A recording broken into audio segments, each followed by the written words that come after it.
Bienvenidos a Informe Enigma.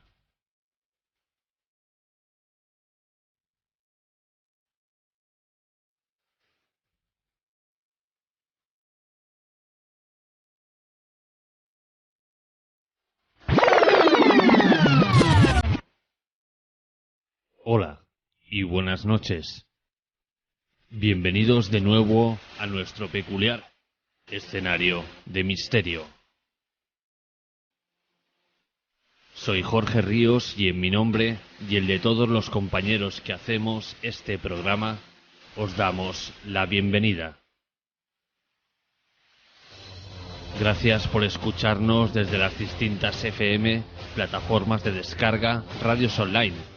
Y gracias a todos los que comentáis cada uno de nuestros programas cada semana.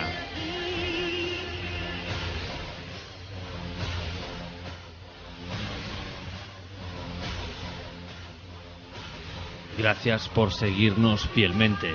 En estos momentos empieza Informe Enigma. Te recordamos las formas que tienes de ponerte en contacto con Informe Enigma. A través de Twitter, @Informe Enigma.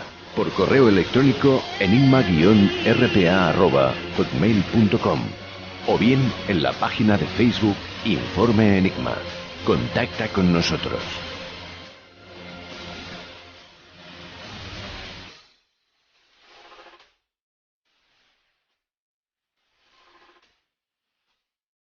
Well, you know, Johnny always wore black, and he wore black because he identified with the poor and the downtrodden.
¿Cuántos de vosotros habéis sentido alguna vez, estando en el sofá de vuestra casa o recostados en la cama después de un duro día de trabajo, que algo o alguien desde esa parte más oscura de la habitación os está mirando, que observa cada uno de vuestros movimientos?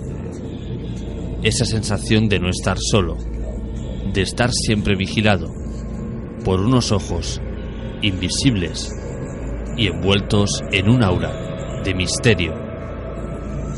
¿Quién no ha experimentado esa sensación alguna vez? Y es que el miedo a lo desconocido es y ha sido, desde los tiempos más primigenios, un pretexto suculento para todos los filósofos, poetas y escritores o aficionados que argumentan y ambientan sus escenarios de ficción. Cada vez que quieres hablar del miedo o lo que significa este, te ves casi obligado a trasladar tu imaginación hacia lugares perdidos, abandonados, donde el silencio es su nuevo inquilino y donde fuentes inagotables de todas las leyendas aseguran que deambulan las almas de aquellos que no consiguieron alcanzar la paz. quizás sean supersticiones, quizás sean solo cuentos, con el fin de conseguir el éxtasis del espectador o lector. O quizás todo esto sea muy real. Esta noche en Informe Enigma hablamos de nuevo de fantasmas y lugares encantados.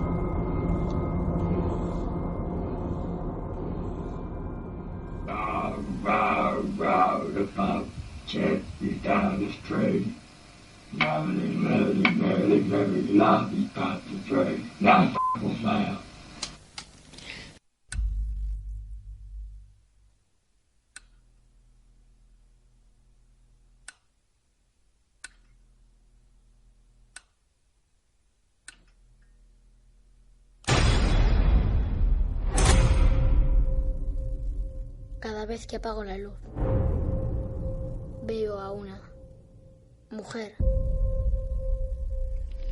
esperando en la sombra. Yo también la veo.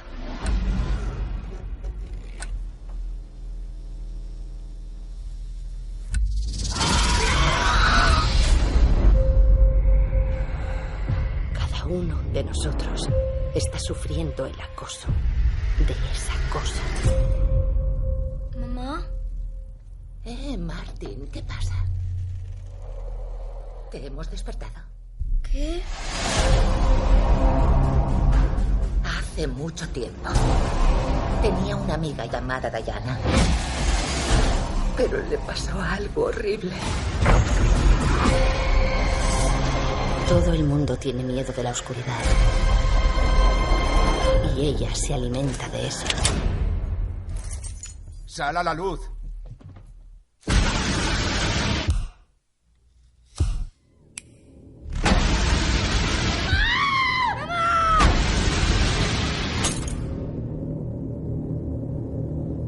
Y esta noche volvemos a hablar de lugares con muchísima leyenda, lugares pintados con la pátina supuestamente del dolor, lugares que siempre son los idóneos para ambientar escenarios de terror, lugares donde habita el olvido y donde, según siempre las leyendas, habitan los fantasmas. Esta noche nos trasladamos hacia Madrid para hablar con un compañero de las ondas, amante del misterio, que nos va a adentrar en uno de esos sanatorios tan famosos de tuberculosos, y en este caso en el Sanatorio de la Marina. Buenas noches, Pablo Moreira. Buenas noches, Jorge, y buenas noches a todo el equipo y oyentes de Informe Enigma. ¿Cómo te encuentras, compañero?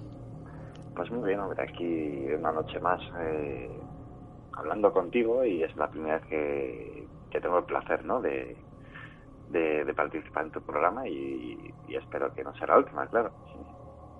Pablo, ¿por qué crees que este tipo de lugares como el que nos vas a hablar esta noche son tan propicios para albergar este tipo de leyendas?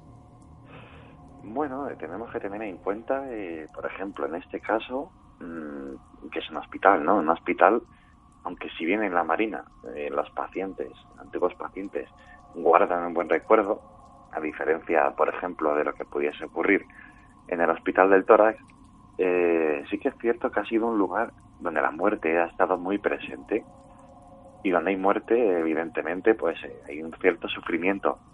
Un sufrimiento de los familiares, de amigos, incluso de la persona que ha muerto, ¿no? Mucha gente moría a distancia. Ten en cuenta que este lugar era un hospital militar que atendía enfermedades pulmonares, que podría ser la tuberculosis, diferentes cánceres, etcétera. Entonces venían soldados y tropa de toda España, pues que morían lejos de casa, morían con los familiares lejos. Entonces yo creo que se podría haber generado algún tipo de impregnación que pueda haber causado los diferentes fenómenos, ¿no?, que hoy día nos llegan de este lugar.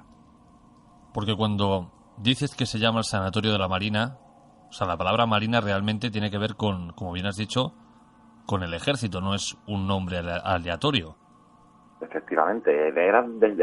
Este sanatorio, además, se construyó y fundó después de la Guerra Civil, en el año 1946, de la típica red, ¿no? Que se estableció en España para militares y para gente afín al régimen, ¿no?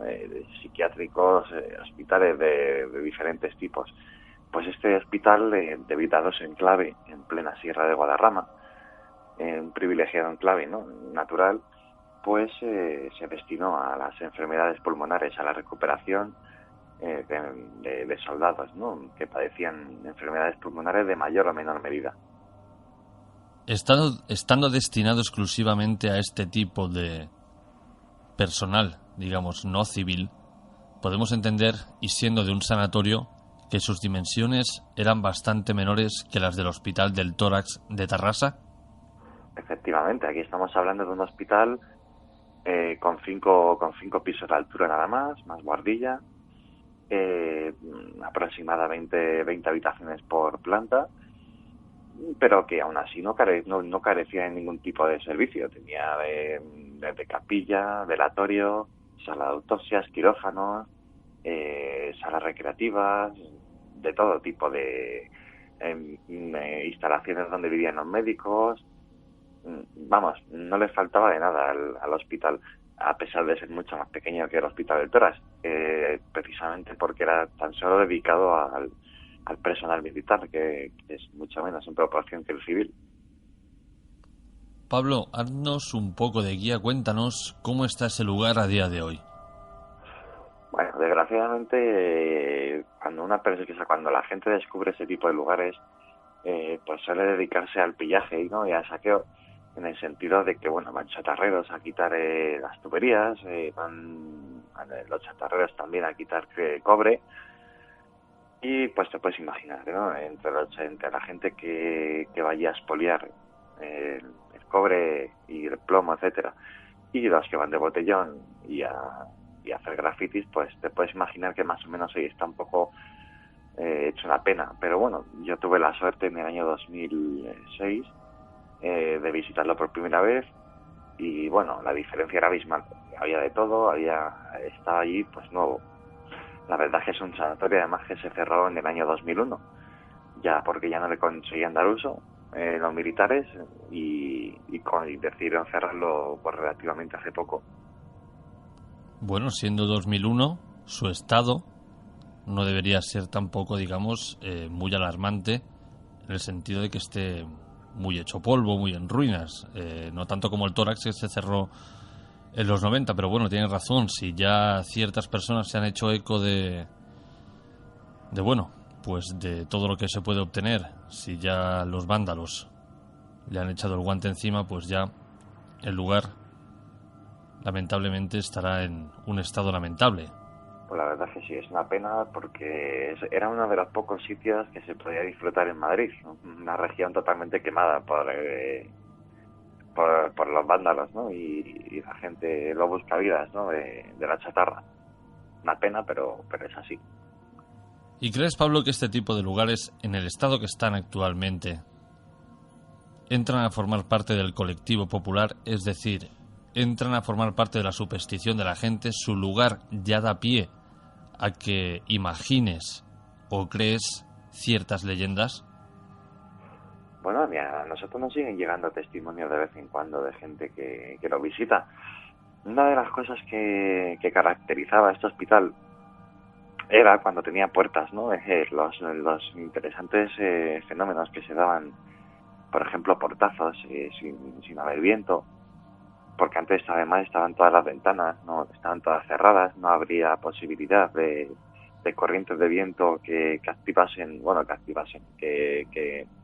sugiriesen que fuese el culpable de que todas las puertas de un pasillo, por ejemplo, se pusiesen a abrirse y a cerrarse delante de los testigos. Eso es algo que yo he visto, no te lo digo de oídas. Para ser el único que he visto dentro de este sitio, para mí fue algo muy interesante y muy curioso, que no me he encontrado en otro tipo de sitios. Yo siempre pongo en situación al oyente y quiero recrear una situación, y es que este tipo de lugares, pues en apariencia, podemos hablar de, como bien has dicho, del Hospital del Tórax, del Sanatorio de la Marina, bueno, como otros tantos que hay por toda la geografía española, pero si estos lugares que a día de hoy están en estado de ruina, que están en estado de olvido, de abandono. Yo siempre pongo esta situación. Yo creo que si a día de hoy les pusiéramos electricidad, le pusiéramos, y aunque parezca una broma, pero les pusiéramos wifi, les diéramos una manita de pintura sin tampoco profundizar mucho, ¿tú crees que aún así la gente continuaría viendo este tipo de fenómenos? A ver, vamos a ver, yo creo que sí. Yo creo que sí, porque se ha demostrado en muchos enclaves, sin ir más lejos, yo que sé, en el Ministerio de Fomento, en el Palacio de Cibeles, en un montón de sitios que antes eran, pues eso, lugares donde ha habido muchas tragedias, sobre todo en la Guerra Civil, que una vez que se reconvierten, ya sea en una oficina, ya sea en museos, o ya sea en cualquier tipo de instalación nueva, siguen pasando fenómenos en el Hospital Reina Sofía, o sea, en el Museo Reina Sofía, perdón, que era un hospital. Entonces yo creo que sí, la impregnación, según la teoría de la impregnación, siempre va a quedar ahí, o siempre queda ahí, qué duda cabe, según los testimonios siempre, claro. No, siempre debemos de guiarnos por los testimonios, sobre todo fiables, no todos, pero sí los fiables. Vamos a entrar ahora un poco más en la historia de este sanatorio. Cuéntanos, Pablo, ¿qué se sabe de su historia o qué información has podido recopilar tú de ese lugar? Bueno, a grandes rasgos es un sanatorio, como bien he dicho, que en el año 1946 se crea para cubrir la demanda, ¿no?, dentro de la tropa, sobre la curación, ¿no?, de dolencias pulmonares, sobre todo la tuberculosis. No obstante, en un momento dado, la tuberculosis se erradica, o sea, por lo menos se consigue, ¿no?, paliar a la cura, y entonces pues ya se dedica a la curación de la tuberculosis cuando surge, y si no también pues a otro tipo de enfermedades pulmonares, como pueden ser el cáncer de pulmón, la fibrosis, etcétera, ¿no? Por ello, al ser los pulmones unos órganos tan sensibles, pues moría mucha gente, no vamos a engañarnos. Entonces, pues dentro de lo que cabe, también se salvó mucha gente, también hay que reconocerlo.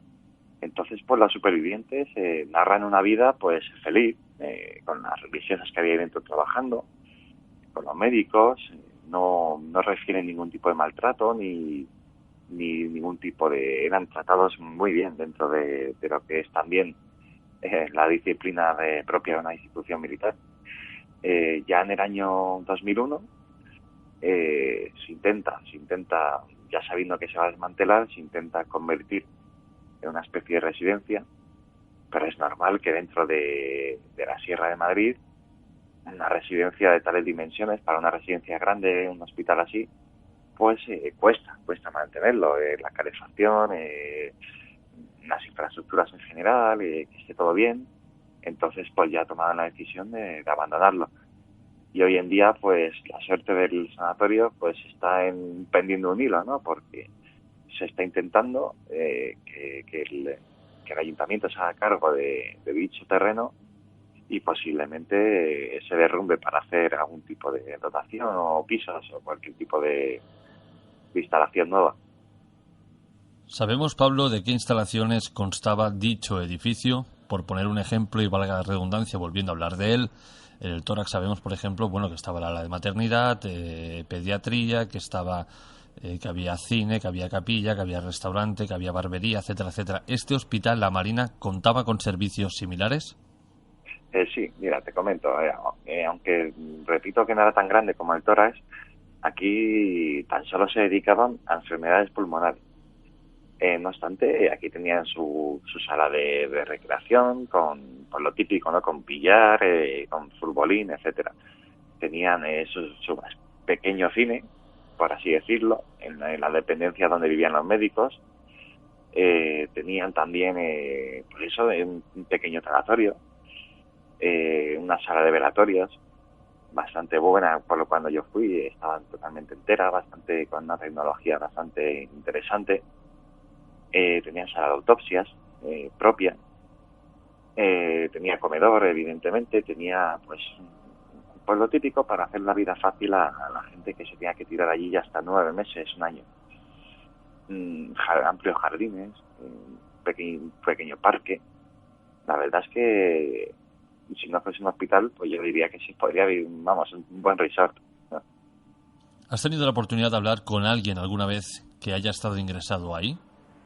Sí, claro, y es por lo que me han dicho que no es tanto como se podría parecer, ¿no? En el sentido de que no habría tanto sufrimiento.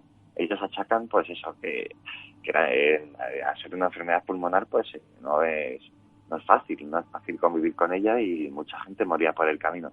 Y más en antiguos tiempos, donde la medicina, aunque ha ido evolucionando, también era un poco más atrasada con respecto a hoy en día. Entonces, pues, ellos no achacan a un sufrimiento de maltrato de ningún tipo de... No ha habido suicidios, no ha habido ningún tipo de tema a destacar como para que surja una leyenda como el Hospital del Tórax y establecemos un paralelismo, ¿no? O sea, en este caso no han habido suicidios, no han habido muertes, digamos, trágicas más allá del curso de la vida de la propia enfermedad.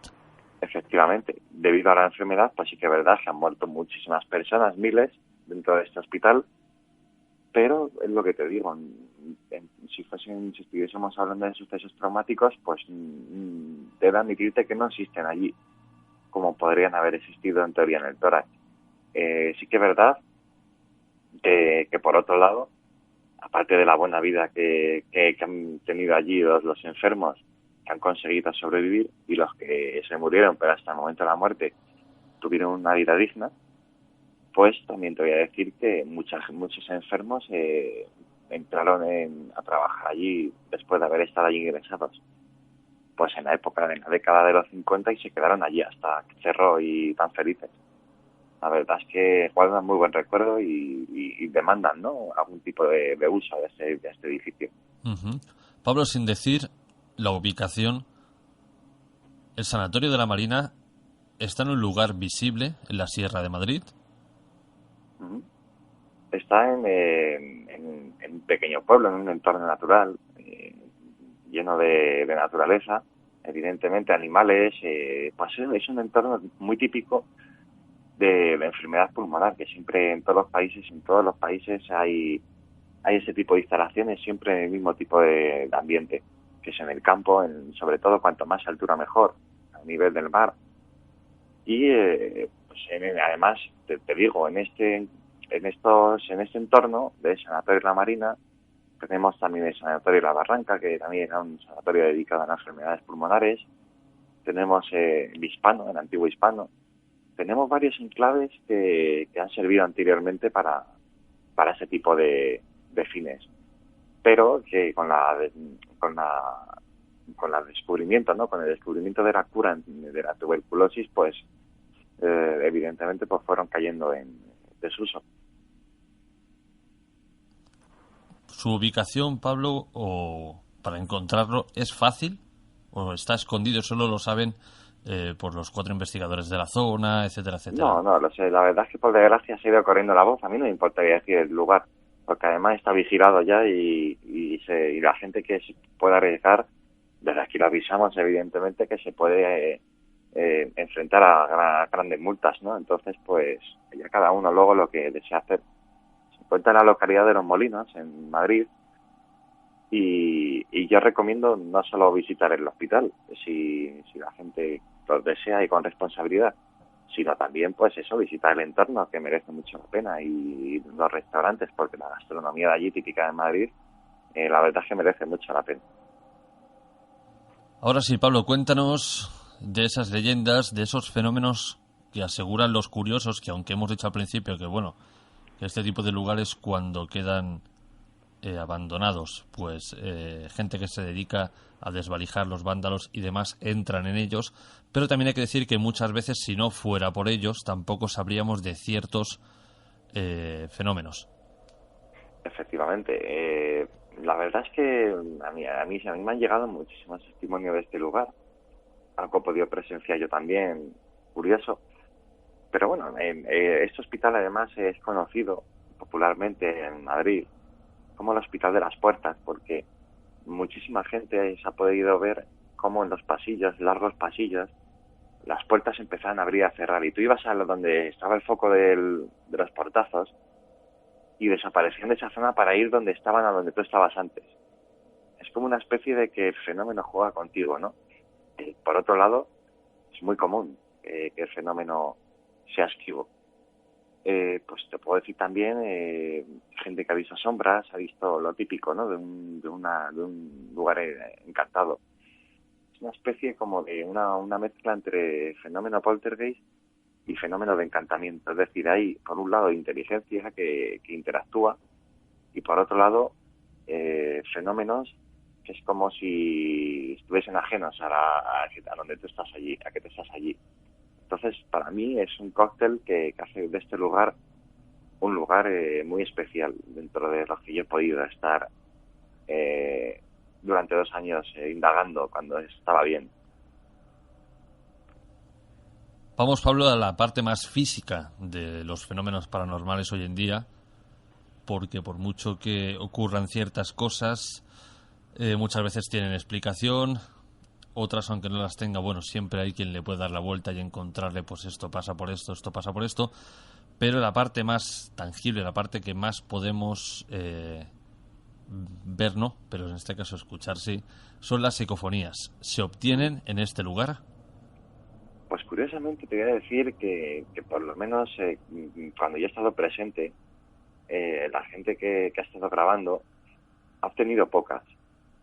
Pero de todas formas es curioso porque en teoría debería ser un lugar dado, ¿no? a la psicofonía, pero ya te digo que por algún casual se graban pocas. El fenómeno que se manifiesta en este lugar, perdón, tiende más a hacerse notar de verdad, físicamente, no mediante la psicofonía. No obstante, también ha habido alguna, no digo que no, pero no ha sido el fenómeno predominante en este enclave. Vamos, estando yo, por ejemplo, con gente como Santiago Vázquez, él grabando allí y demás, y no haber conseguido nada durante días y días y días. Bueno, el fenómeno de las psicofonías es caprichoso, pero también tiene razón. Hay en ciertos lugares que parece que son más propicios, en otros que son menos. Aquí también tenemos, por ejemplo, la leyenda del típico fantasma vestido de enfermera. Bueno, vestido, o el fantasma de enfermera. Un típico, ¿no? Un clásico en ese tipo de lugares. Bueno, aquí sí que no es que hayan visto una enfermera, pero aquí, por ejemplo, sí que han dicho ver una monja. Las leyendas, pero bueno, las monjas aquí es decir que eran las encargadas de la enfermería. Entonces, pues bueno, si tú lo quieres definir como enfermera, pues podemos decir que sí que se han visto al personal que trabajaba aquí, que no era enfermo, vamos. ¿Cementerio tenía, Pablo, el sanatorio de la Marina? Tenía un pequeño cementerio, ¿vale? Pero sobre todo que se utilizaba al principio. Ya al final, cada uno se repatriaba a su tierra. Pero sí que hay un pequeño cementerio en la parte de atrás que además es el que se utiliza también para los habitantes normales de Los Molinos. Pues cuando fallecía, por ejemplo, algún soldado que no tenía familia, que también en la época después de la guerra, pues había gente sin familia que se alistaban en el ejército para poder comer. Pues cuando fallecía, pues se les enterraba en el cementerio de Los Molinos. Pero no había un cementerio específico para los habitantes del sanatorio de la Marina, sino que se enterraban en el propio cementerio de Los Molinos, en el cementerio del pueblo. Los fenómenos del sanatorio de la Marina se pronuncian o ocurren a partir de ciertas horas del día, o da igual en qué momento sea. Bueno, yo según la experiencia que hemos tenido y por los testimonios que hemos conseguido abarcar, ¿no? Después de tantos años, son cientos de testimonios, hay un cierto predominio, ¿no?, de la noche, pero por una sencilla razón, porque es cuando la gente va, pues en teoría pasa el miedo por la curiosidad, el morbo, ¿no?, de la noche. pero si tuviésemos que objetivamente hacer una media, tenemos también un montón de testimonios que ocurren durante el día. Así que para mí sería indistinta la hora. Simplemente tú tendrías que ser un buen receptor y que tú pudieses, que ellos quisiesen, ¿no? Así, lo que sea que haya allí, que hacerse notar ante ti.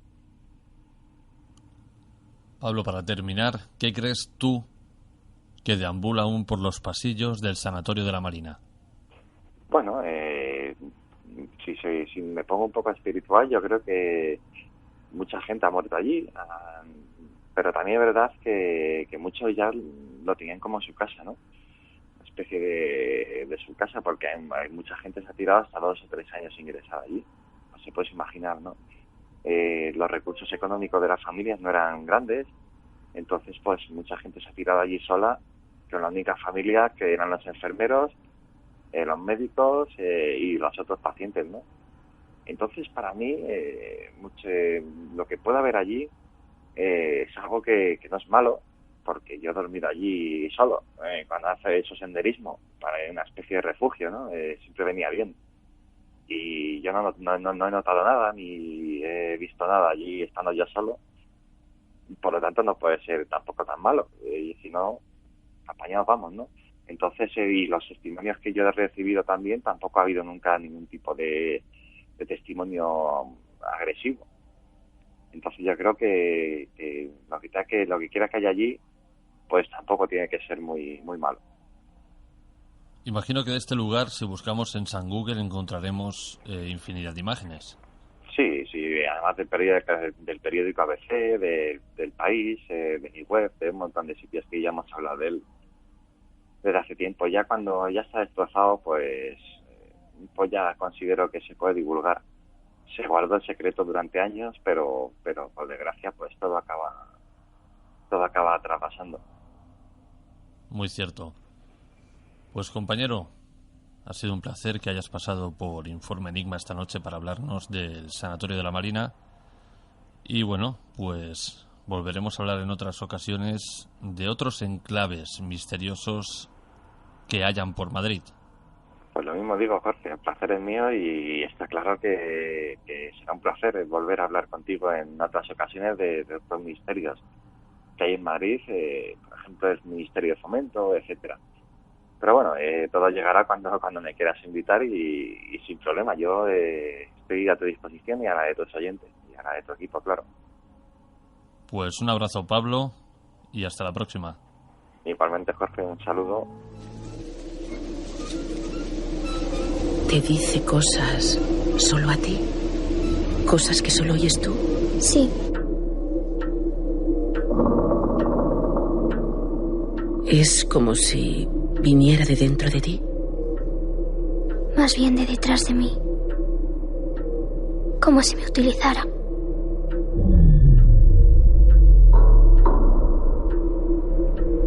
¿Y qué te dice? Que quiere hacerte daño. ¿Cuándo te ha dicho eso? Ahora mismo.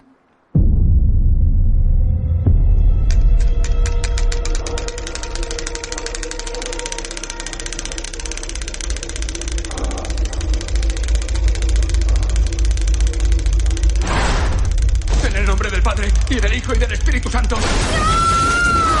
¡Déjanos!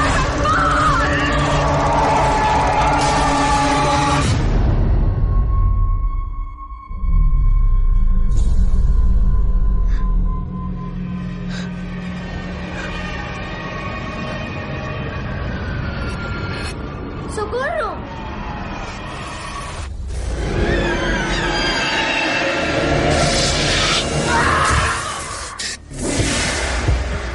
No le tengas miedo, papi. ¡No! ¿Te hace daño estar muerta?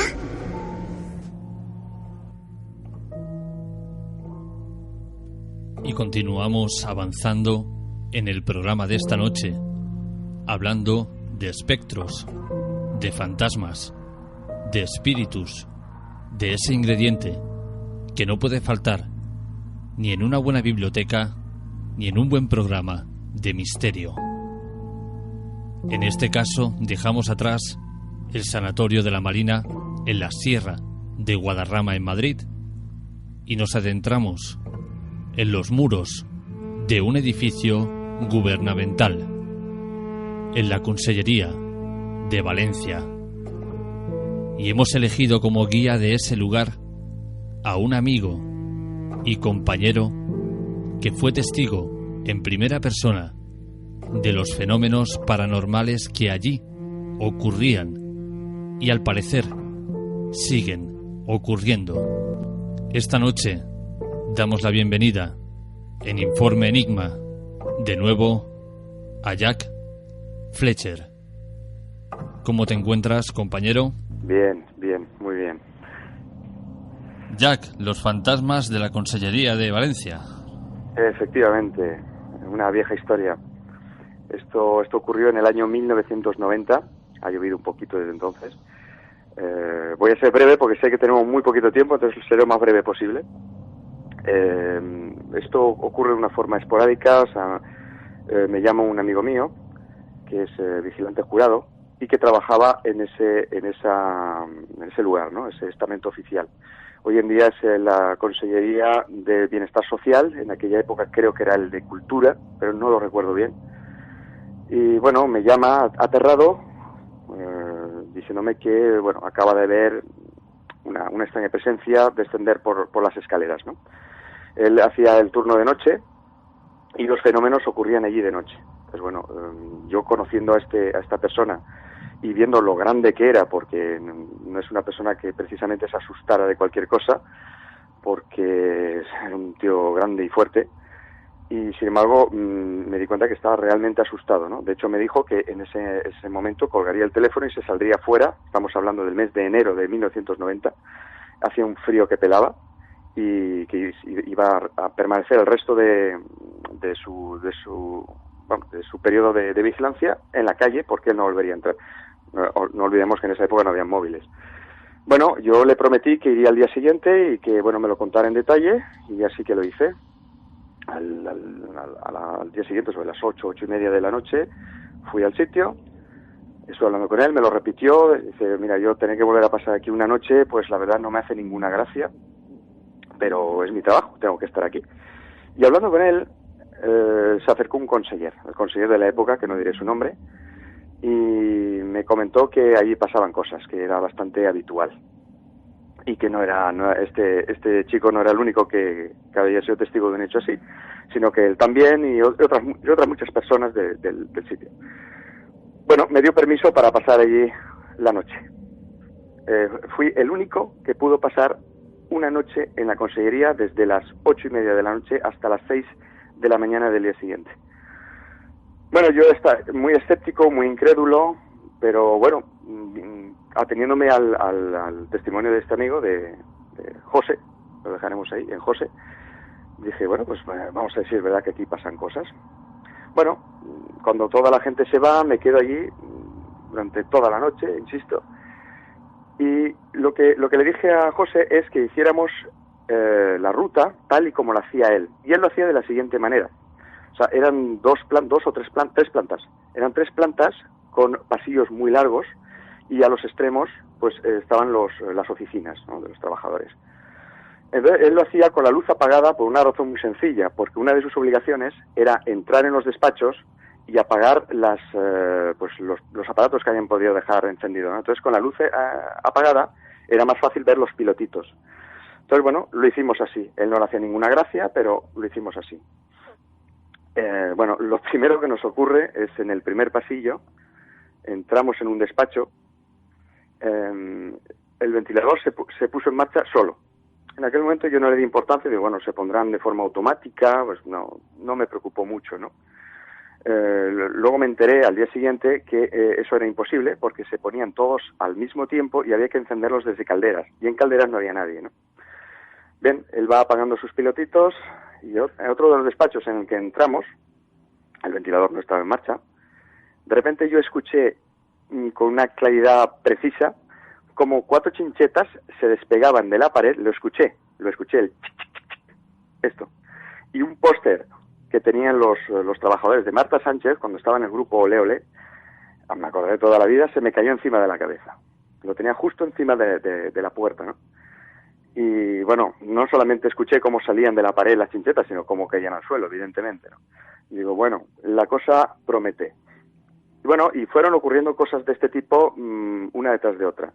Desde ascensores que se ponían en marcha solos, y justo aparecían donde estábamos nosotros. ¿Qué más cosas pasaban?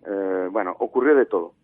Fue interesante porque yo en esa época era muy joven y iba sin nada, yo iba a pelo. Y lo interesante es que al poco tiempo aparecieron 3 chavales por ahí. Llamaron a la puerta, nosotros nos acercamos y ¿estos quiénes son? Y resulta que uno de ellos era el hijo del jefe de mantenimiento, que, bueno, había escuchado la historia, de hecho también estuve hablando con él, que también le habían ocurrido cosas, y se lo dijo a su hijo, un chaval todavía más joven que yo, tendría 16 años o algo así, y venía con 2 amigos de él. Y dijeron que si podían pues acompañarme, digo, pues adelante, entrad, porque además lleváis un aparato cassette y podríamos pues tratar de conseguir psicofonías. En esa época no existía lo digital y todo eso, nada de nada. Y bueno, lo que hicimos es trasladarnos a la 3ª planta, que era donde ocurrían las cosas, donde, según nos habían descrito, donde solían ocurrir las cosas con más frecuencia. Bueno, ahí dejamos el aparato y seguimos la ronda. Recuerdo un chico de estos 3 que, bueno, miedo no es que tuviera miedo, sino lo siguiente. O sea, iba aterrorizado. O sea, se agarraba a nosotros como si fuéramos un salvavidas. Y es curioso porque cuando llegaba a la 3ª planta, que era donde ocurrían con más frecuencia los fenómenos, el chico se quedaba como perplejo, se quedaba estático y mirando a la nada. Que todos nos quedamos sorprendidos, pero ¿qué le pasa a este, no? O sea, y además se separaba de nosotros, o sea, simplemente se quedaba quieto en algún punto y mirando el horizonte.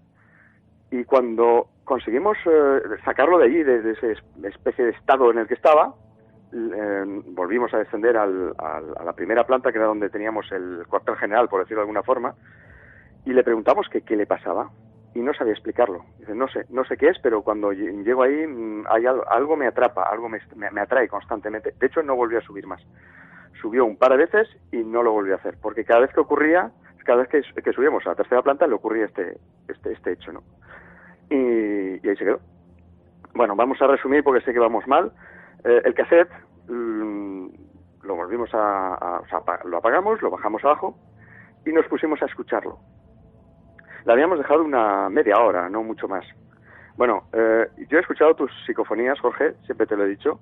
Me sorprenden mucho, me encantan tus psicofonías, pero ninguna como esta. De hecho, yo no he vuelto a escuchar una psicofonía como esta nunca. Y cuento por qué. Hay un instante en que, bueno, se oye siempre el motor de arrastre, la cinta como se movía, y hay un momento en el que se oyen unos pasos. Y esos pasos, hay unas voces que dicen, bueno, ¿lo apagamos? Sí, lo apagamos, clac. Y se paraba la grabación. Éramos nosotros llegando al lugar. Pero, entre esas voces y esos pasos, se oyó lo siguiente. Un niño llorando, pero llorando como un descosido, o sea, y no en la lejanía, sino en el mismo sitio, o sea, es como si estuviera sentado frente al cassette y estuviera ahí llorando. Pero cuando escuchamos los pasos, ese niño es como, yo le llamo niño porque es que no era más que un niño, o sea, era imposible que fuera otra cosa, era exactamente el llanto de un niño.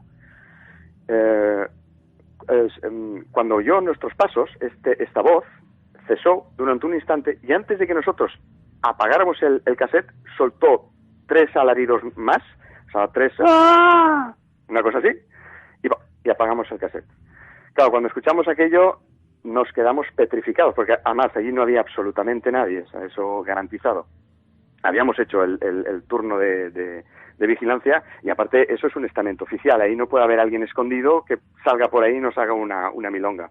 Eso es total y absolutamente imposible, es ilegal además. Entonces, bueno, cuando escuchamos aquello, claro, el muchacho aquel que se quedaba estático en la 3ª planta, ni te cuento lo que pasó, ¿no? O sea, él se quería ir ya porque estaba totalmente aterrorizado. Y en fin, ocurrieron cosas singulares de todo tipo. Al día siguiente, cuando seguí preguntando a la gente, Bueno, efectivamente la mayoría de ellos habían sido testigos de hechos singulares. Y me enteré, porque yo en esa época no lo sabía, que este edificio antiguamente era un hospital, y era el hospital de maternidad. Y justamente en la tercera planta es donde estaban los nacimientos, pero también morían muchos niños morían, simplemente nacían y morían. Bueno, y según describió mi amigo, y lo que habían descrito otros muchos que trabajaban allí, es que veían una mujer como llorando, yo nunca la vi, ojalá lo hubiese visto, pero nunca la vi, y como reclamando un bebé, como que solicitaba a su niño, ¿no? a su infante. Este amigo me dijo que cuando la vio con claridad, porque le habían ocurrido varias otras cosas, pero esto fue lo que ya directamente lo sacó de quicio, es que estando abajo la vio descender por las escaleras. De una mujer más clásico de película de terror, porque iba vestida con una especie de pijama, ¿no? de atuendo de cama, y así como flotando, ¿no? O sea, muy fantasmal, una historia muy fantasmal. Yo a José lo conozco muy bien, somos amigos de otros temas que no tienen nada que ver con lo extraño y con lo paranormal, y sé que lo que me dice es totalmente cierto. Aparte es que a mí me ocurrieron cosas allí, o sea, que cambios de temperatura brusquísimos, esa es otra de las cosas que recuerdo, pero bruscos no, o sea, tremendamente bruscos. O sea, entrar en una habitación y entrar 3 minutos después y tirar casi vaho por la boca.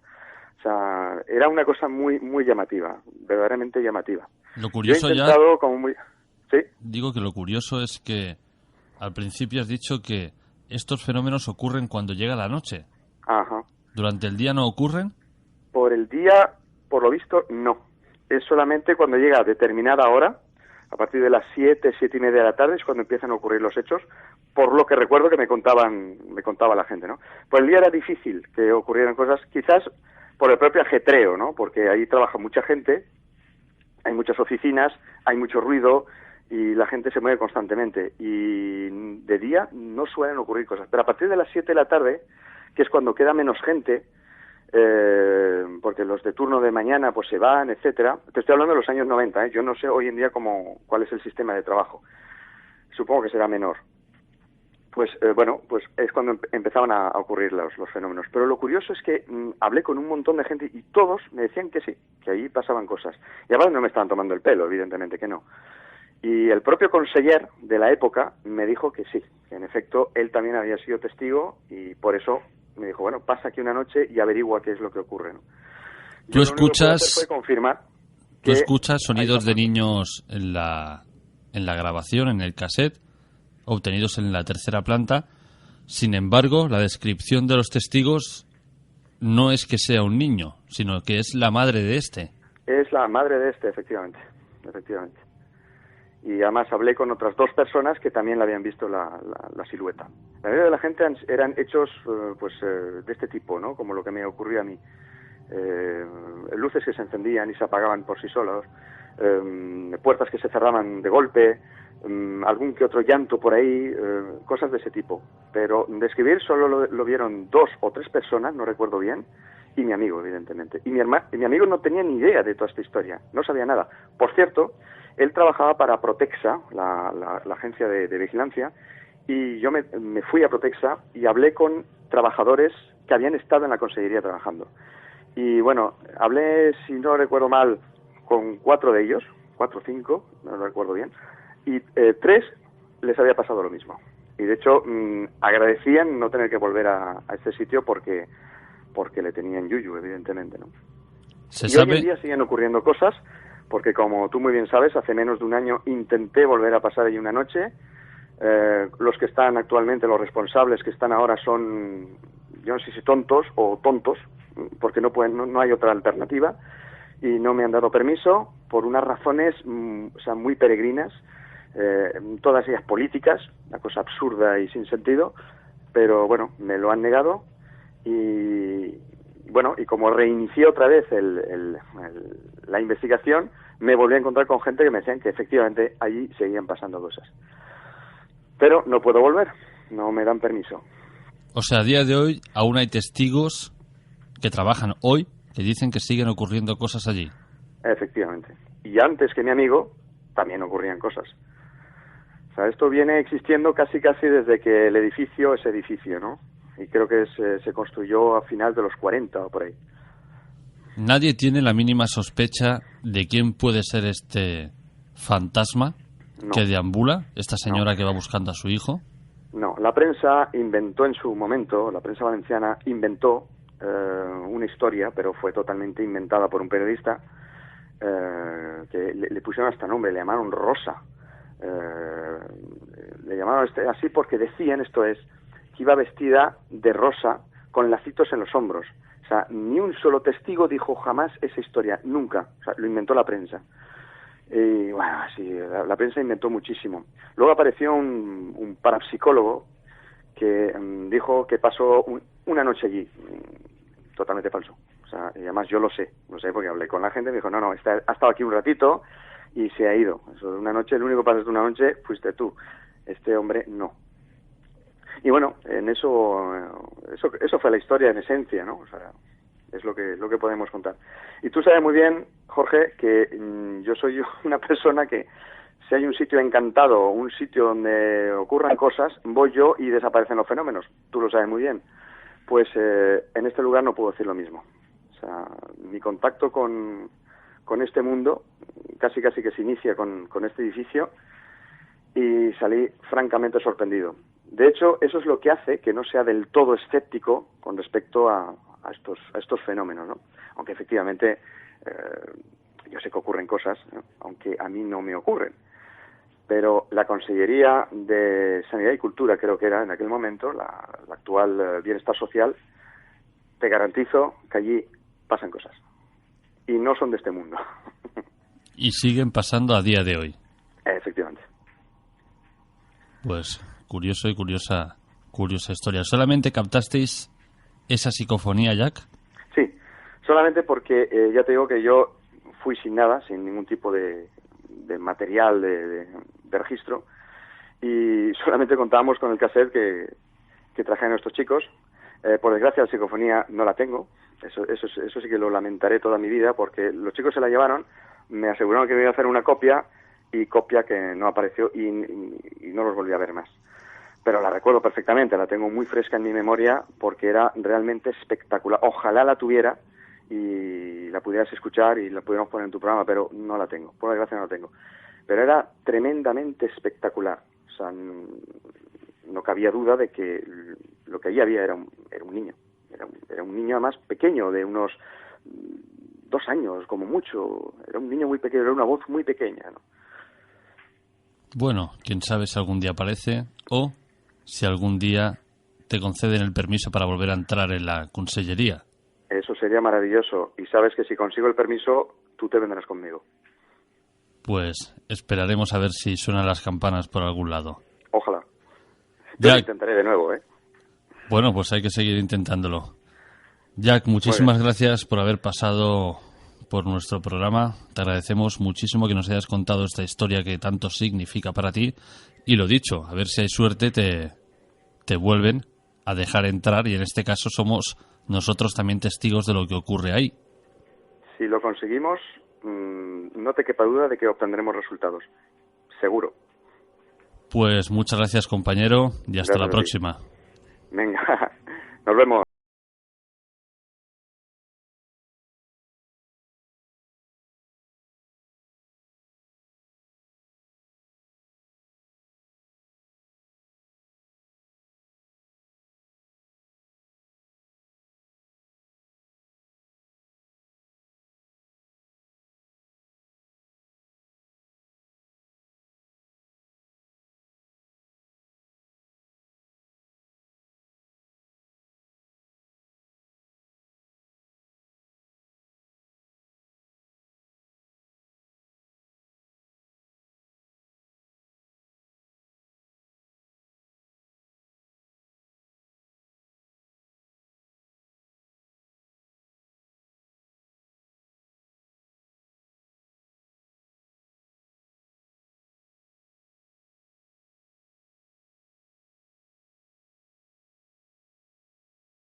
nueva temporada de todos los programas de misterio, pues ahí estamos aportando historias desconocidas, ¿no? de este mundo que sin duda alguna es tan apasionante. El tema de esta noche, sin duda, por lo menos el título, Fermín, ya es peliagudo: los hijos de nadie. Sí, por supuesto, y es una realidad, los hijos de nadie. Estamos hablando, nos situamos en 1916 hasta 1918, 19, donde precisamente, bueno, en la Inclusa de Madrid, para aquellas personas que no sepan lo que es una inclusa, bueno, pues era ese espacio donde se solían entregar a los niños que nacían y que los padres no podrían criarlos, y antes de asesinarlos o abandonarlos en la puerta de una rica familia o en un convento, bueno, pues preferían llevarlos a la Inclusa, que era una casa pública que financiaba el Ayuntamiento de Madrid a través de la Diputación en este caso, y bueno, pues hasta ahí llegaban a través de un torno, ese matrimonio o esa madre con ese niño al que no podía criar, lo quedaba en el torno, pasaba hacia adentro, lo recogían, pero los que estaban trabajando dentro, desde médicos hasta enfermeras, etcétera, desconocían quién era realmente la madre de esos bebés. Por lo tanto, a partir de ese momento, el niño que no estaba bautizado, en muchos casos, bueno, pues muchos de ellos van a morir y van a morir sin ser bautizados, con lo cual eso conllevaba también el que ni siquiera, ya no solamente fueran hijos de nadie, pero ni siquiera eran hijos de Dios, ¿no?, en el momento, porque al no estar bautizados y morir a lo mejor en la semana en que el niño había estado en la Inclusa, pues equivalía a que el niño no podía ser enterrado en lugar sagrado. Por lo tanto, había que echarlo fuera del cementerio, en cualquier otro espacio, porque era eso, no un hijo de Dios, sino un hijo de nadie. Y era doblemente, tenía ese matiz, ¿no?, de ser hijo de nadie, porque ni siquiera se sabía quién era la madre o el padre, pero ni siquiera tenía derecho a ser hijo de Dios, porque había muerto antes de ser bautizado. Pero ¿qué problema realmente se creó dentro de la Inclusa de la muerte, como así se la considera en Madrid en esos años? ¿Qué fue lo que ocurrió para que prácticamente 600 bebés desapareciesen en esos 3 años? Fue un infanticidio masivo lo que ahí realmente se llevó a cabo, porque en una semana o menos de una semana inclusive era el tiempo que los niños que entraban duraban en esa Inclusa, sobre todo la mayoría de ellos, ¿no? Te dicen que en algunas semanas morían 15, te morían 100, te morían 40, te morían 9, pero al final la hemeroteca te dice que en esos 3 años llegaron a morir más de 600 niños, aunque se quedan con ese número, 600, ¿no? No te dan otra cifra superior.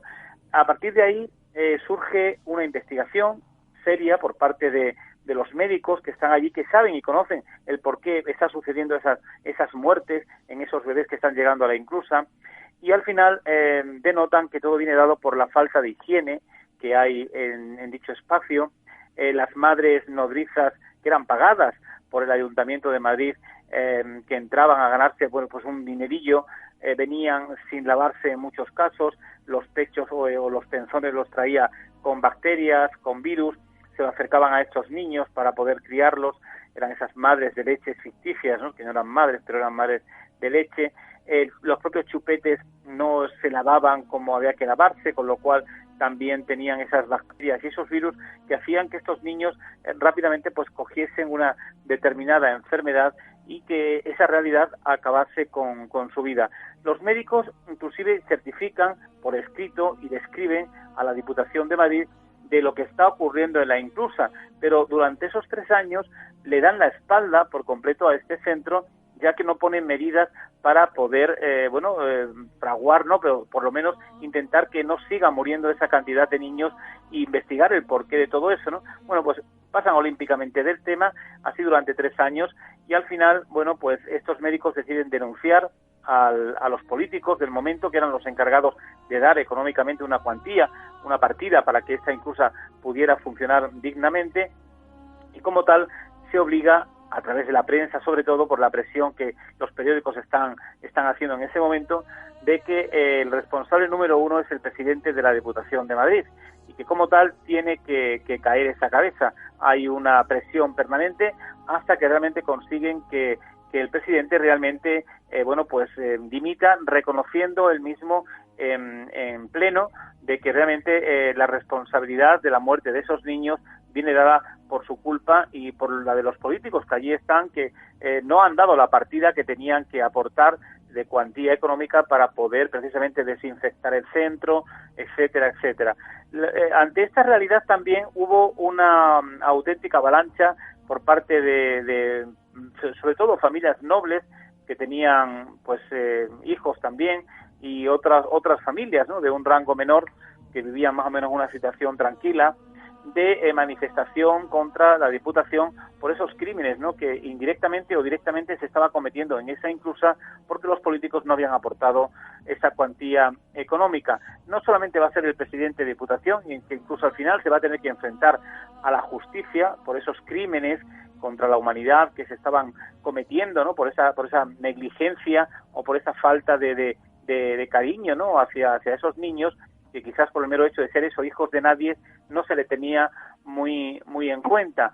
Esto provocó que esas manifestaciones y esas presiones no solamente ya hiciese que el presidente de la Diputación de Madrid tuviese que dimitir, sino también algunos políticos de diferentes grupos que su conciencia, su remordimiento les llevó precisamente a tener que tomar esa decisión de abandonar la política para no sentirse salpicados, porque al llegar el verano de 1918 sobre todo, pues es cuando realmente hay mayor número de víctimas, ¿no?, de niños que están muriendo a consecuencia de esa falta de higiene. Y ahí intervienen esos médicos que hemos dicho, y a partir de ese momento, como ya están en la picota todos esos políticos, van y deciden rápidamente aportar una determinada cantidad de dinero para que se pueda subsanar esa realidad. La leche que llegaba, por ejemplo, a la inclusa para poderle dar biberones a estos niños también, pues era leche que te venía en unas especies de canecos, ¿no?, metálicos, que no estaban ni esterilizados ni estaban higienizados.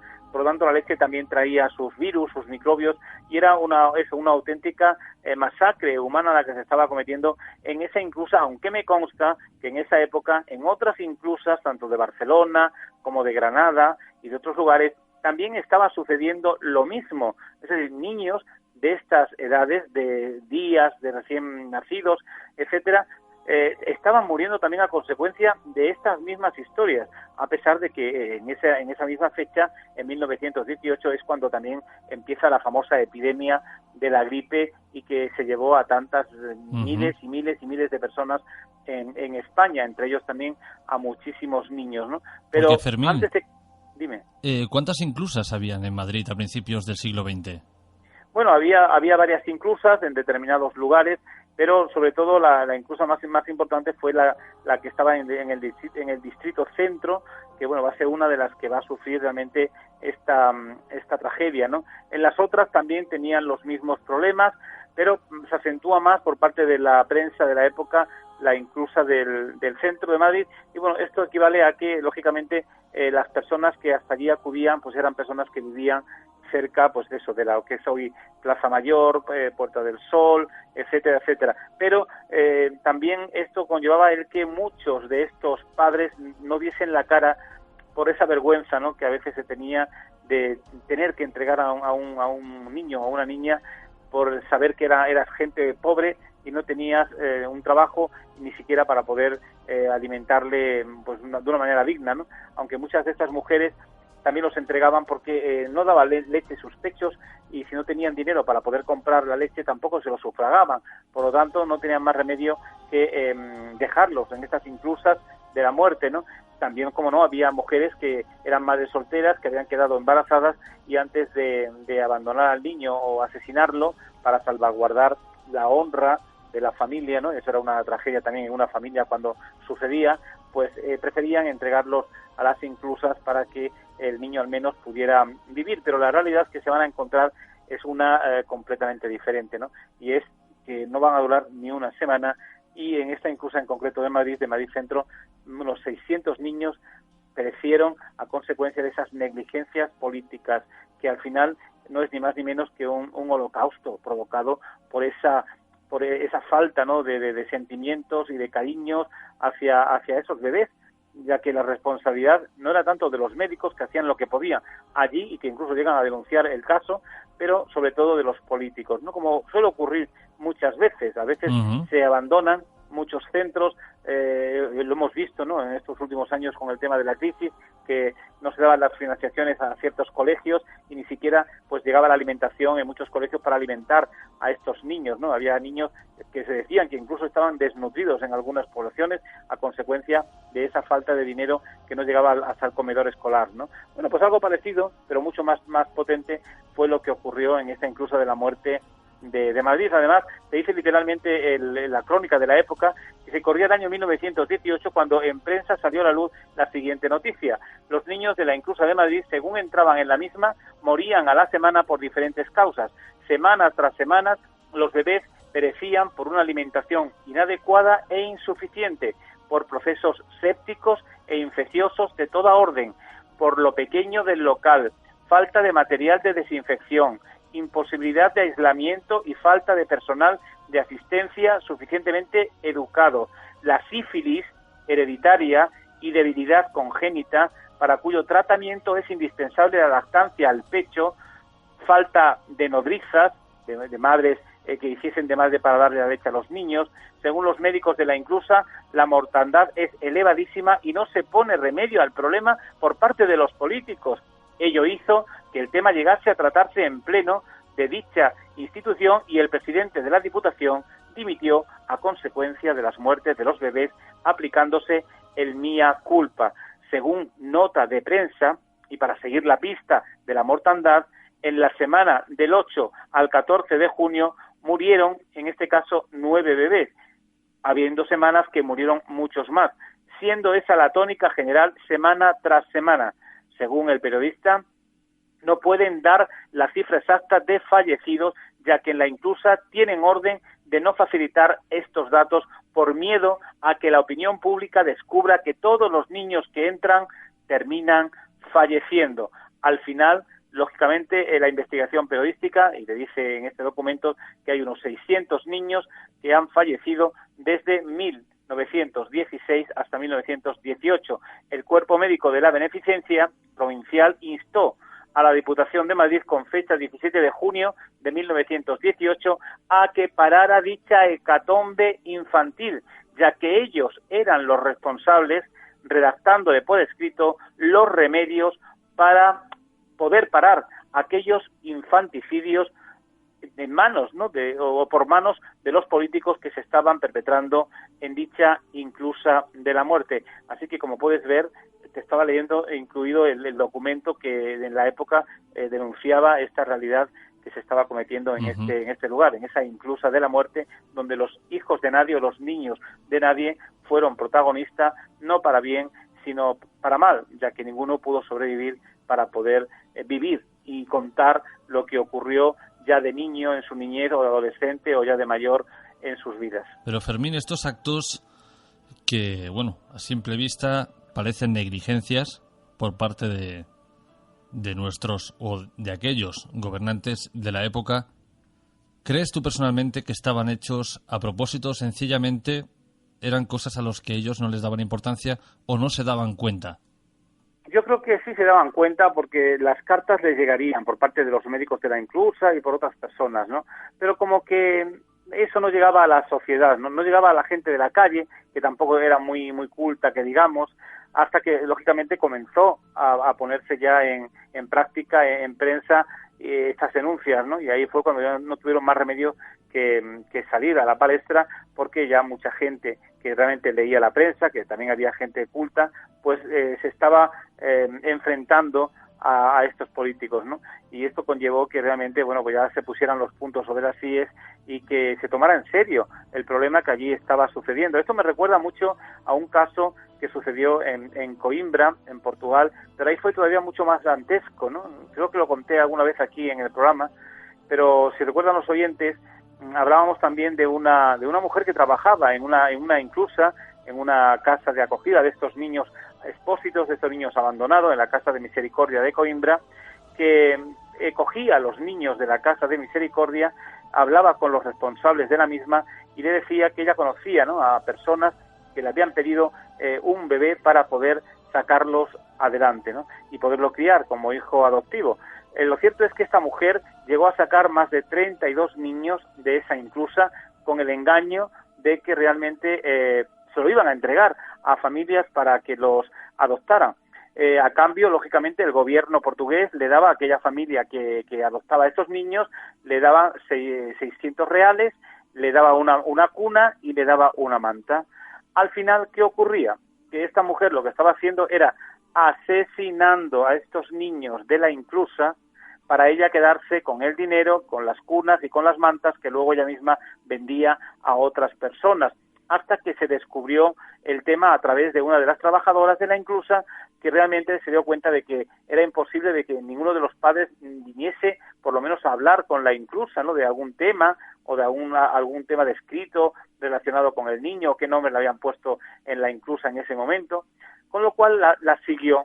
Y claro, al seguirla se dio cuenta que iba hacia un monte cercano a la inclusa, y en ese monte enterró a más de 15 bebés que ella misma estrangulaba y que ella misma asesinaba, pero a otros los llevaba a su casa y allí los desmembraba, los cortaba literalmente desde las manos, el cuello, lo metía en botecitos que luego enterraba en su propia casa en determinados agujeros, emparedaba a los bebés en su propia casa. Esta mujer se llamaba Luisa de Jesús, y allá por 1770, que fue cuando ocurrieron estos hechos en Coimbra, pues esto levantó ampolla y al final, pues tuvo que morir.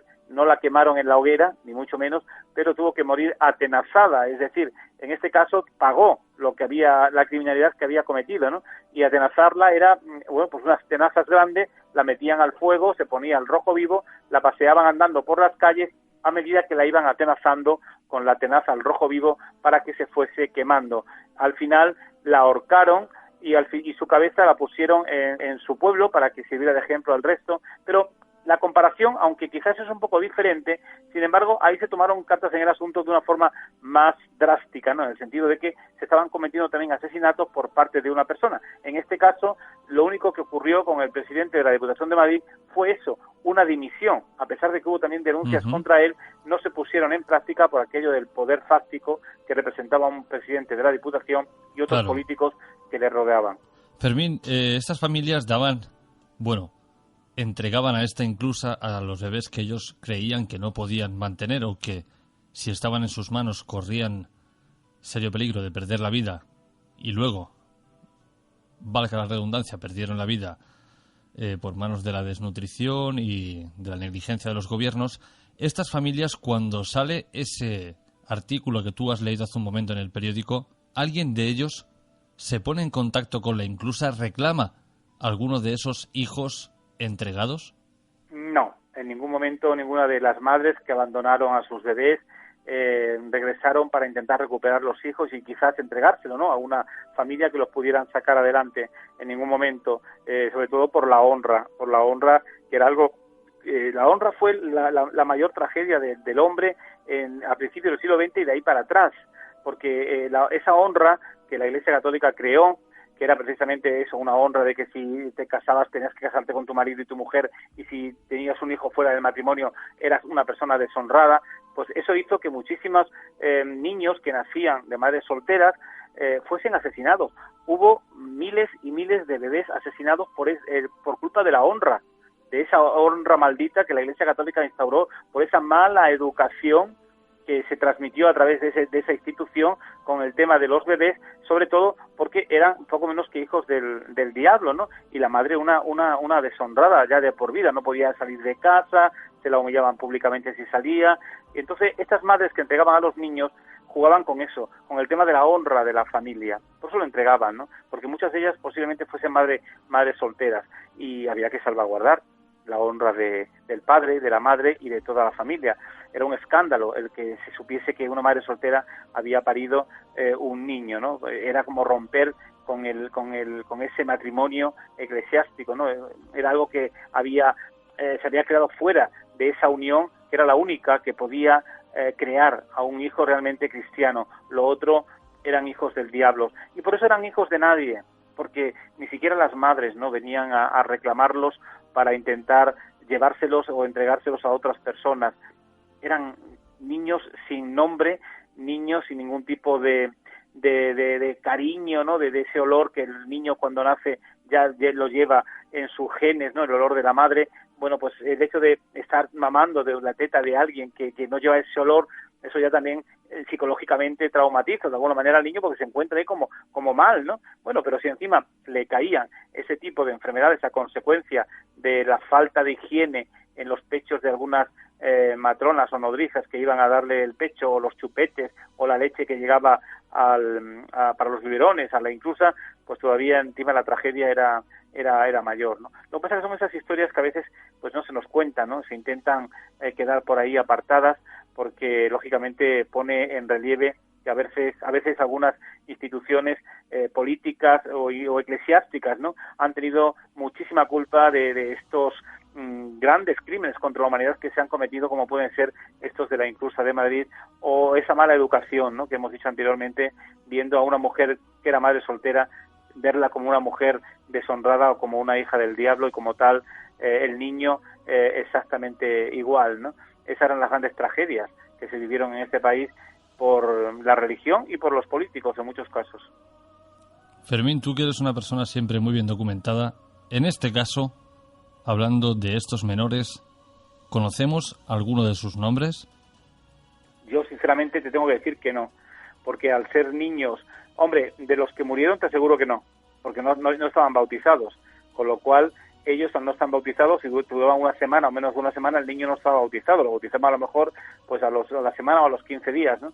Bueno, pues en este caso los niños no aparecen nombres de ninguno de ellos y te dicen literalmente que los niños ni siquiera tuvieron derecho a ser enterrados, ¿no? En un lugar sagrado, sino como un perro fuera del espacio cristiano, porque eran herejes, eran niños que no tenían derecho al reconocimiento, ni siquiera al cielo, ¿no? En esa fecha estaba muy presente el tema del limbo, que se llamaba, ¿no? Los niños que no se bautizaban iban al limbo, ese limbo que nadie sabe lo que era y que ya un papa, creo que fue Benedicto XVI, dijo que no existía, ¿no? Que era todo mentira, pero bueno, la gente de ahí para atrás siguió creyendo en el limbo, y la razón de que los niños no se enterrasen en el lugar sagrado venía por esa razón en concreta, ¿no? Porque eran hijos de nadie, eran hijos del diablo, no tenían derecho al beso maternal ni al roce maternal de una madre, sino que incluso aquellos que sobrevivieron pues saben a posteriori que la teta no se la dio la madre que lo parió,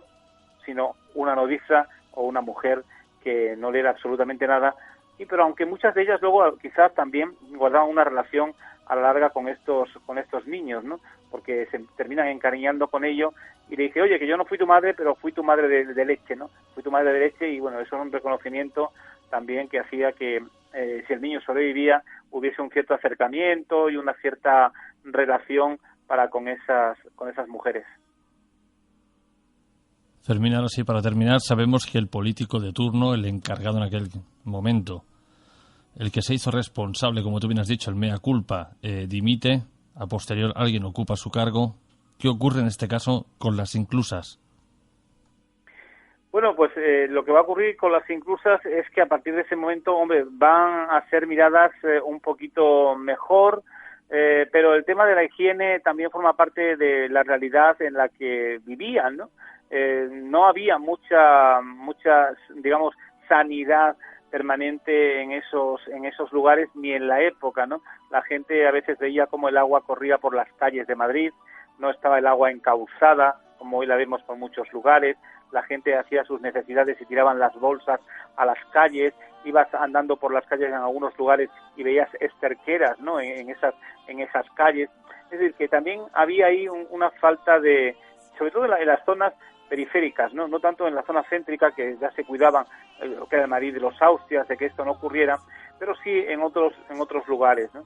Por lo tanto, todo tenía una cierta relación, inclusive en los políticos, ¿no?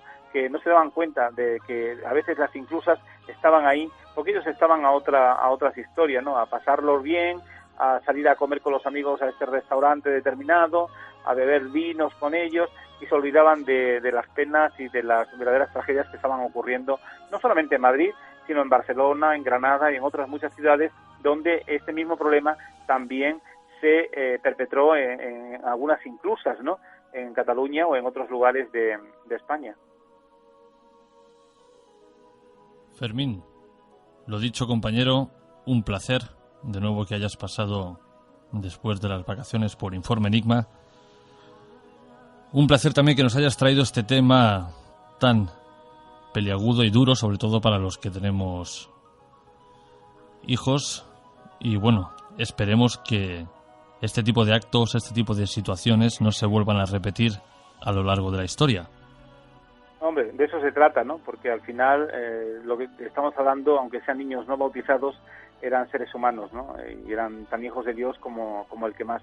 Quizás precisamente los no hijos de Dios eran aquellos que aplicaban ese tipo de normas y de creencias, ¿no? De que esos niños no tenían derecho ni siquiera a ser enterrados en un lugar sagrado. Esos eran los verdaderos diablos y los verdaderos hijos no de Dios, sino del diablo, ¿no? Pero bueno, la historia se escribe, se cuenta, y nosotros aquí en Informe Enigma es lo que hemos hecho, ¿no? Entresacarla de esos documentos, de las hemerotecas periodísticas de la época, y contársela a los oyentes de Informe Enigma para que aprendan un poquito de estas realidades. Lo dicho, compañero, un placer, un abrazo y buenas noches. Buenas noches para todos.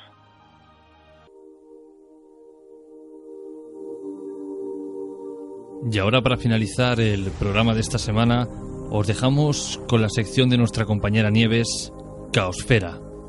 Un relato que sin duda no dejará indiferente a nadie. Nosotros volveremos dentro de 7 días con otras apasionantes historias.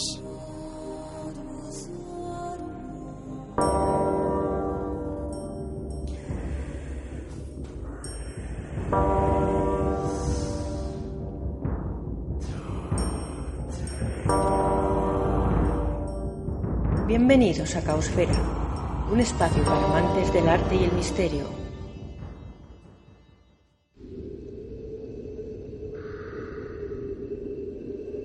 Sus ojos relampagueaban con un brillo salvaje. Su perfil cadavérico expresaba una concentración total en los viejos caracteres que cubrían las páginas del libro. Cuando traducía en voz alta, las frases retumbaban como una letanía del diablo. Luego, su voz se debilitaba hasta convertirse en un siseo de víbora.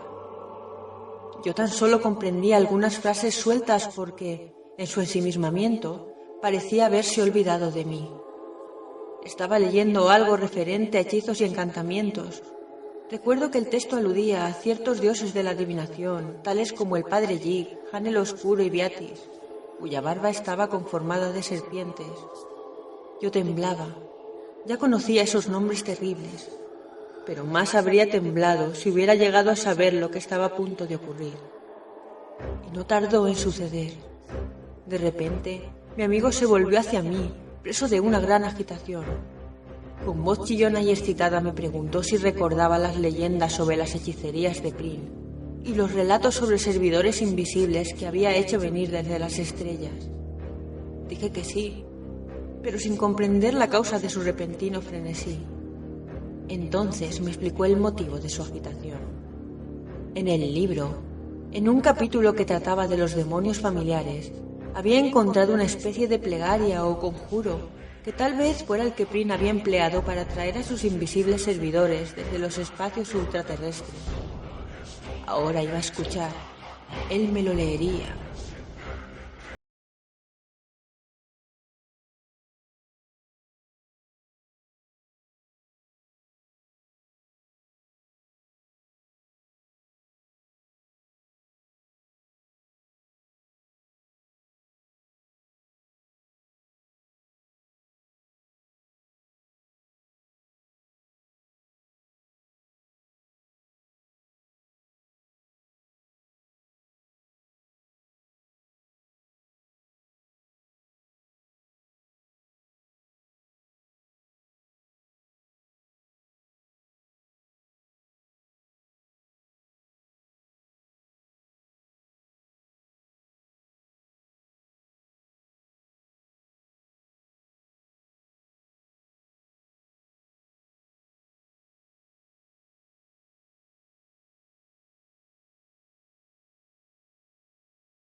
El extracto que acabo de leer pertenece al Vampiro Estelar, relato escrito en el año 1935 por el autor estadounidense Robert Bloch.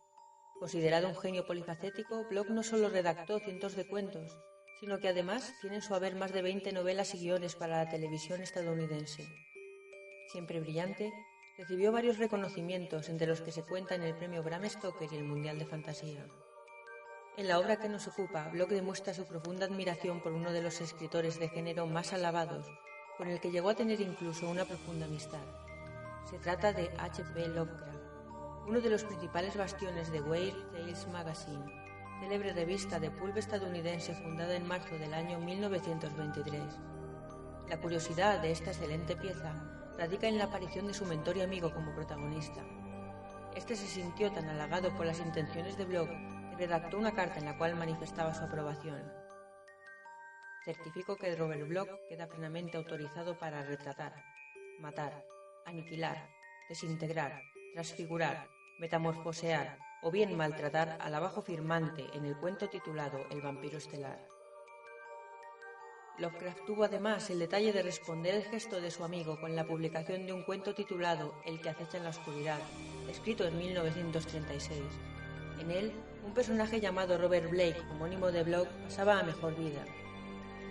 Volviendo al leitmotiv de este espacio, El vampiro estelar cuenta la historia de un escritor de terror que desea conocer el verdadero miedo para dar credibilidad a sus historias.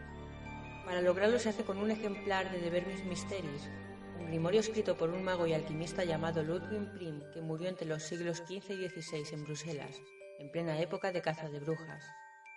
El libro contenía encantamientos, rituales y sortilegios recopilados por Prim a lo largo de su amplia formación a la sombra de hechiceros sirios y egipcios. Mucho se ha especulado sobre la posible existencia de este libro maldito desde que fue sementado por Bloch en su relato, llegándose a afirmar la existencia de 15 copias únicas impresas en Colonia en el año 1543. Hay lenguas que afirman que algunas de estas copias pueden encontrarse en los oscuros rincones de Massachusetts o en el Museo Británico de Londres. Lo cierto es que la selecta pieza creada por la imaginación de Bloch se ha convertido en un recurso utilizado por varios escritores de género, como August Derleth, que habló del libro en su relato de 1950, La aventura de las arañas de plata, como uno de los grimorios más espeluznantes jamás concebidos. De forma más reciente, el también norteamericano Stephen King lo incluyó como título de su libro Los misterios del gusano, del año 1978, precuela de su novela El misterio de Salem Slot. Heart of the goat is beating with rage. Sins of the goat pay minimum wage. Love of the goat is an unstoppable fire. Fire of the goat burns higher and higher. Sound of the goat is the thunder that brews. Call of the goat is the trumpet of doom. Home of the goat is the hill where he stands. Son of the goat is the scene of the land. Fear of the goat casts shadows of blood. Cult of the goat waits for the flood. Flesh of the goat is the blood in my veins. Mind of the goat has cast off its chains. Horns of the goat pierce deep in your back. Hell of the goat is empty and black. Blood of the goat so easily shed. God of the goat is dead, dead, dead. Heart of the goat. Heart of the goat. Heart of the goat. Heart of the goat. Heart of the goat. Heart of the goat. Heart of the goat. Heart of the goat.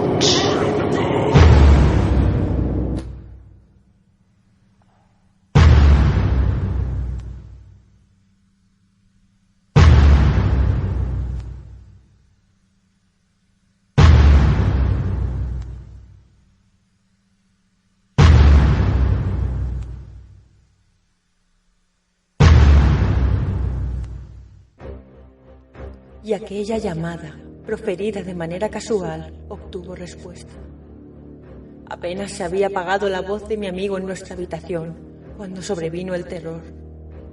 El cuarto se tornó frío. Por la ventana entró aullando un viento repentino que no era de este mundo. En él cabalgaba como un plañido, como una nota perversa y lejana. Al oírla, el semblante de mi amigo se convirtió en una pálida máscara de terror. Luego las paredes crujieron y las hojas de la ventana se combaron ante mis ojos atónitos. Desde la nada que se abría más allá de la ventana, llegó un súbito estallido de lúbrica risa. Unas carcajadas histéricas que parecían producto de la más completa locura. Aquellas carcajadas que no profería boca alguna alcanzaron la última quinta esencia del horror. Lo demás ocurrió a una velocidad pasmosa. Mi amigo se lanzó hacia la ventana y comenzó a gritar, manoteando como si quisiera zafarse del vacío. A la luz de la lámpara vi sus rasgos contraídos en una mueca de loca agonía.